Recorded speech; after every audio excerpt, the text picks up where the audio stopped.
Friends, പൈസ നമ്മളെ കയ്യിൽ നിലനിൽക്കുവാനും നമ്മളെ കയ്യിൽ വന്നു ചേരുവാനുമുള്ളൊരു മാർഗമാണ് ഞാൻ കാണിച്ചു തരുന്നത്. എല്ലാവരും ചെയ്യണമെന്നില്ല. പൈസ എപ്പോഴും നമ്മൾ ഇങ്ങനെ അലക്ഷ്യമായിട്ടാണ് എല്ലാവരും കൈകാര്യം ചെയ്യുന്നത്. പൈസ ഇങ്ങനെ വയ്ക്കും, പേഴ്സിൽ പൈസ കൊണ്ടുവന്ന് ഇങ്ങനെ വയ്ക്കും. അതൊന്നും പാടില്ല. പൈസ എപ്പോഴും നമ്മൾ പൈസയ്ക്കൊരു ബഹുമാനം കൊടുക്കുക. പൈസ വെള്ള ചേർത്ത് വെച്ച് പൈസ എണ്ണുക. പൈസ പേഴ്സിൽ നിവർത്തി വയ്ക്കുക.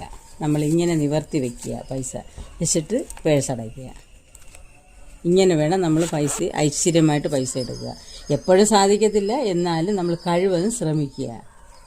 പരീക്ഷിച്ച് നോക്ക്. എൻ്റെ ഒരു അഭിപ്രായമാണ്. ഞാൻ പരീക്ഷിച്ച് നോക്കി, എനിക്ക് അത് നല്ലതായി തോന്നിയിട്ടുണ്ട്. അതുകൊണ്ടാണ് നിങ്ങൾക്കൂടെ ഞാൻ ഇത് കാണിക്കുന്നത്. Okay, hi. ഇത് എല്ലാവരും പരീക്ഷിച്ച് നോക്കുക, അഭിപ്രായങ്ങൾ അറിയിക്കുക. നിങ്ങൾ പരീക്ഷിച്ച് നോക്കിയതിന് ശേഷം നിങ്ങൾ കമൻ്റ് ഇടുക.